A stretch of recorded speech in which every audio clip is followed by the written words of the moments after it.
Maya Evans had never imagined her life would shrink into a two-bedroom apartment with paper-thin walls and bills that always seemed to outweigh her paycheck. Yet here she was, 32, juggling a cafe manager's grueling hours, and raising her 8-year-old son, Lucas, on her own. Lucas was her son and her anchor, the reason she woke up at 4:30 a.m. to open the coffee shop and the reason she forced a smile for customers who barely noticed her. His father wasn't in the picture, and Maya had long ago stopped explaining why. All Lucas knew was that, Dad, wasn't someone they called. It was a Tuesday night when everything changed. Maya was rinsing dishes when Lucas, hunched over the couch in his pajamas, asked, "Mom, can I call my dad?" She froze, dishwater dripping from her hands. "We've talked about this, kiddo," she said gently. "It's complicated." Lucas looked down at the scrap of paper in his hand, a string of numbers he'd been copying from a school worksheet. "I just want to try," he mumbled. "Please." Maya's instinct was to say no, but something in his hopeful eyes stopped her. "One call," she said, drying her hands. "Then bed." She turned back to the sink, telling herself there was no harm. Whoever answered would probably just say, "Wrong number," and that would be that. Ring. "Hello." A man's voice, deep, confident, and startlingly familiar, came through the speaker. Lucas hesitated. Hi, are you, my dad?" The silence on the other end stretched. Then the man said, sharply, "Who is this?" "I'm Lucas," the boy replied. "My mom's name is Maya." Maya's stomach dropped. "Lucas, give me the phone." But the voice interrupted. "Maya, as in Maya Evans." She froze. Ethan. It was him. Ethan Cole. Not just a ghost from her past, but the Ethan Cole, now CEO of Cole Tech, a man who'd turned his father's failing company into a multi-billion-dollar empire. And the man she'd walked away from without telling him the truth. "Ethan, when exactly were you going to tell me?" He cut in, his voice low and dangerous. She glanced at Lucas, who was watching her with wide, confused eyes. "Lucas, honey, go to your room.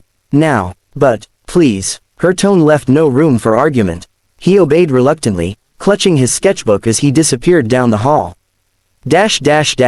"I have a son, Maya," Ethan demanded once they were alone on the line. 8 years old, and I find out because he dials a wrong number. Her pulse hammered. "It's not that simple." "It's exactly that simple. You kept him from me."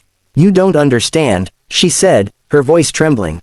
"When I found out I was pregnant, you were drowning in work. You were ruthless, obsessed. I knew your world, Ethan. I didn't want our child in it. That wasn't your choice to make. I made it anyway," she snapped, then lowered her voice. "And he's had a good life. I've done everything for him. And you think that excuses lying to me for almost a decade?" His voice hardened. "I'm going to see him, Maya. One way or another." She closed her eyes, a cold dread pooling in her stomach. "We'll talk later." And she hung up before he could say more. That night, she lay awake listening to the faint hum of the refrigerator, wondering if she'd just unleashed a storm she couldn't contain. Ethan wasn't just any man, he had the money, the influence, and the drive to bulldoze through anything in his way. If he wanted to find them, he would. She'd left him for a reason. Back then, Ethan's ambition had been like wildfire, it burned everything in its path. She'd been afraid that life with him would mean Lucas becoming just another item on his calendar, managed between board meetings. But there had been another reason, too, one she'd never spoken aloud, the last fight they'd had, the one that had made her walk away. Ethan had been furious about a failed deal, and in his rage, he'd said things, cruel, cutting things, that made her realize she couldn't risk raising a child in that kind of environment. So she'd disappeared. 3 days later, a sleek black sedan pulled up across from her apartment. Maya's breath caught when she saw him step out, tall, impeccably dressed, with the same sharp jawline and piercing gray eyes she remembered. He climbed the stairs with purpose and knocked. When she opened the door, he didn't waste time. "Where is he? You don't get to just show up," she said, blocking the doorway. "I missed 8 years of my son's life," he said evenly. "That ends now, Ethan." "Maya, please," he said, and the edge in his voice softened. "I'm not here to take him from you. I just need to meet him." "Mom, who's that?" Lucas's voice came from the hallway. Maya's heart twisted. She turned. "Lucas, this is Ethan.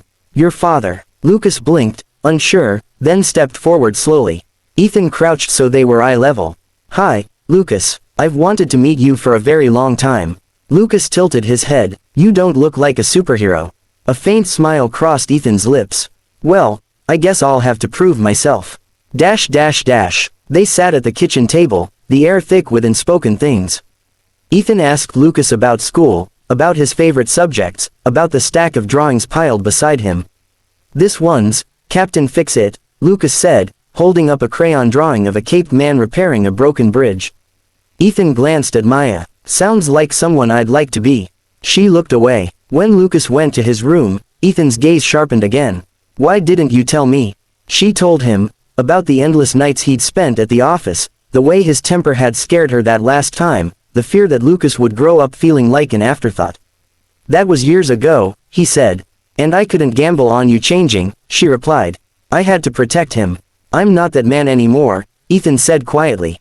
"I've built an empire, yes, but I've also learned what matters. And it's him. I'm going to be part of his life, Maya. Whether you believe me or not." She met his eyes. "Then prove it." In the weeks that followed, Ethan started showing up, at first for short visits, then longer ones. He took Lucas to the science museum. They built a model rocket in the park. He sat through an entire school play in a folding chair just to watch Lucas wave from the stage. Maya watched, wary but unable to ignore the way Lucas lit up around him. For years, her son had drawn heroes with capes and masks. Now he was drawing one in a business suit with gray eyes. One rainy afternoon, Lucas was sprawled on the couch watching a superhero movie. Ethan was beside him, his arm resting along the back of the cushions. Somewhere between the second act and the climactic battle, Lucas's head slipped onto Ethan's lap, and he fell asleep. Maya, standing in the kitchen doorway, felt something crack open inside her. When Ethan finally looked up and saw her, there was something raw in his expression. "I meant what I said, Maya," he murmured. "I'm not going anywhere." She swallowed hard. "I'm still not sure I can trust you." "Then let me earn it," he said. "One day at a time." The storm she'd feared hadn't come in the form of court papers or lawyers. It had come in the quiet persistence of a man who refused to be shut out again. And somewhere between the tense silences and the awkward first visits, something else had taken root, the possibility that the life she'd run from might not be the life he was offering now. But trust, once broken, is slow to rebuild. As she closed the door behind him that night, she wondered if letting Ethan back in was the bravest thing she'd ever done, or the most dangerous. And for the first time in years, she wasn't sure which she was hoping for. Maya Evans's apartment was small enough that she could hear the hum of the refrigerator from every room. On most nights, it was a comfort. Tonight, it felt like a reminder of everything she hadn't achieved. Her son, 8-year-old Lucas, sat curled up on the couch in worn pajamas, scribbling superheroes into his sketchbook. The coffee shop where she managed morning shifts had been slammed, and she still smelled faintly of espresso and burnt toast. She was halfway through sorting unpaid bills when Lucas spoke. "Mom, can I call my dad?" Maya's hands froze over the electricity bill. "We've talked about this," she said gently. "It's complicated." Lucas shifted uncomfortably. "I just want to try. Please." He held up a scrap of paper with numbers written in a messy scrawl. Maya frowned. Probably another of his detective games, piecing together numbers from magazines or random notes. She hesitated. What harm could it do? Whoever answered would just say wrong number, and that would be the end of it. "One call," she said, handing over her phone. Then bed. She turned back to the bills, only half listening as Lucas dialed. Ring. "Hello." A man's deep, steady voice answered. Lucas's voice faltered. Hi, are you, my dad?" Silence. Then the man said sharply, "Who is this?" "I'm Lucas," he replied. "My mom's name is Maya." Lucas. Maya spun around, heart pounding. "Give me the phone." But the man interrupted, his voice suddenly charged. "Maya, as in Maya Evans." Her breath caught. Ethan. It was him. Ethan Cole. Not just a name from her past, but the Ethan Cole, now CEO of Cole Tech, the billionaire who dominated business headlines. The man she'd loved once. The man she'd left without telling him the truth. When, his voice hardened, "Were you going to tell me?" She gripped the phone tighter.